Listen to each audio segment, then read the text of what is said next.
참 예수님 매일 강론을 올리는 집사 파더입니다.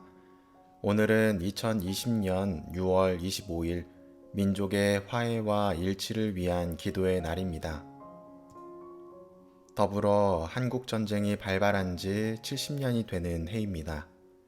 우리나라는 남과 북으로 갈라진 오랜 시기 동안 다양한 정치적인 의견 차이, 서로의 체제 차이로 분단의 아픔을 겪고 있습니다. 오늘은 다양한 가치관의 주장은 모두 뒤로 한 채 본질적인 부분 안에서 무엇을 추구해야 되는지 생각해보는 하루가 되면 좋겠습니다. 오늘 일독서는 신명기 30장 1절에서 5절의 말씀입니다. 신명기는 구약 성경의 정신적인 수원이라고 할 수 있습니다.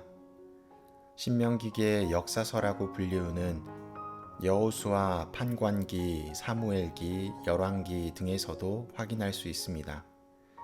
신학적인 주제가 동일하며 구약 성경의 대부분에 커다란 영향을 끼치고 있습니다. 신명기는 모세 오경 중에 하나이기 때문에 모세가 썼다고 생각할 수 있는데 저술 연도가 기원전 8세기에서 6세기 사이입니다. 따라서 모세가 활동했던 시기가 기원전 13세기임을 감안하면 신명기는 모세가 저술한 것이 아니란 것을 알게 됩니다. 다만 탈출기의 시나이 산에서 모세가 받은 십계명의 정신을 이어받은 책이라고 볼 수는 있습니다. 왜냐하면 모압 벌판에서 이스라엘 백성에게 모세의 법을 다시 알려주었고 그것을 기록한 것이라 해서 붙인 이름이기 때문입니다. 신명기는 기원전 8세기에서 6세기경에 신명기 학파에 의해 저술된 것으로 볼 때 당시의 상황에서 이해해보면 좋을 것 같습니다. 우리는 이미 북이스라엘의 멸망과 남유다의 유배에 대한 이야기를 듣고 알고 있습니다. 그 당시의 시대적인 상황을 떠올려 본다면 오늘 신명기가 담고 있을 내용이 무엇인지 짐작할 수 있을 것입니다. 신명기 저자는 하느님께서 선민 이스라엘 백성 위에 권능과 놀라운 업적으로 영광을 드러내시던 지나간 역사를 그리면서 국가와 국민의 생활 형태가 기원전 1000년경에 통일 왕국 시대와 같이 조직되기를 염원했습니다.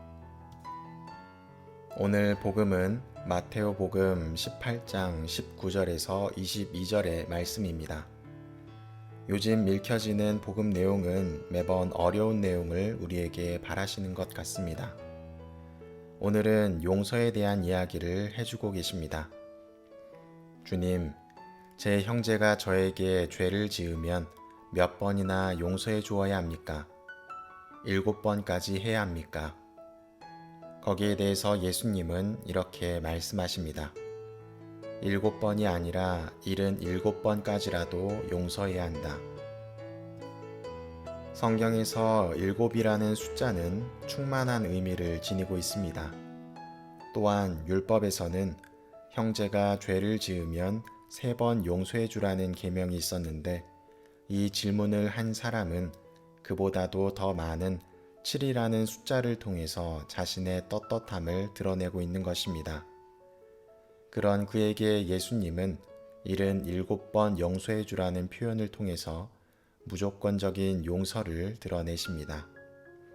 충만한 숫자 7이 2번이나 사용된 것에서 그 의미를 찾아볼 수 있습니다. 그러나 이 용서는 사실 혼자서 할 수 있는 것이 아닙니다.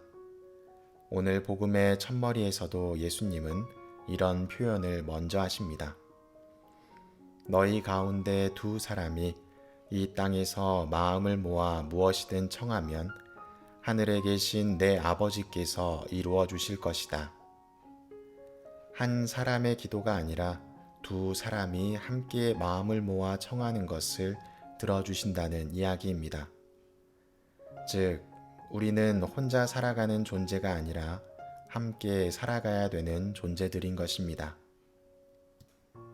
오늘 이 독서는 에페소서 4장 29절에서 5장 2절의 말씀입니다.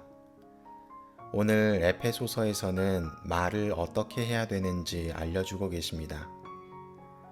그 말이 듣는 이들에게 은총을 가져다 줄 수 있도록 하십시오. 그리고 이어서 서로 너그럽고 자비롭게 대하고 하느님께서 그리스도 안에서 여러분을 용서하신 것처럼 여러분도 서로 용서하십시오. 라며 화해를 촉구하고 있습니다. 하느님께서 원하시는 것은 다툼이 아니라 하나 되는 것입니다. 다툼과 분열은 하느님의 것이 아닙니다. 하느님은 사랑이십니다. 사랑이 곧 하느님이십니다. 에페소서는 우리가 사랑 안에 머물며 하나 되기를 소망하고 있는 것입니다. 한 가지 조사에 따르면 가장 끈끈한 사랑의 관계가 부모와 자식 간의 관계라는 결과를 본 적이 있습니다. 그 조사에 의하면 약 70%에 이르는 사람들이 응답했다고 합니다. 그런데 이상한 것은 이처럼 끈끈하다고 여겨지는 부모와 자식 간의 관계에서도 배려와 이해는 부족해 보입니다. 그래서인지 가정을 넘어서 사회 안에서 서로 화해하고 하나가 되는 것은 더욱 어려워 보입니다. 더욱이 사람과 사람의 관계도 이처럼 배려하고 이해하는 것이 어려운데 집단과 집단의 경우는 어떨까요? 오늘 일독서의 신명기는 분열된 이스라엘과 유다의 상황에서 과거의 통일왕국 시대의 하나였던 시기를 떠오르게 합니다. 복음에서는 형제 간의 다툼은 결국 화해로 가야 함을 표현해주고 계십니다. 이 독서의 내용에서는 화해하는 방법에서 서로의 입장과 상처 주는 표현이 아니라 용서와 사랑의 마음으로 다가가야 함을 밝히고 있습니다. 오늘 민족의 화해와 일치를 위한 기도의 날에 정치, 경제, 사회, 문화, 개인의 견해 등 모든 것들을 내려놓고 한반도가 갈라지기 전에는 하나였다는 사실을 떠올리시면 좋을 것 같습니다.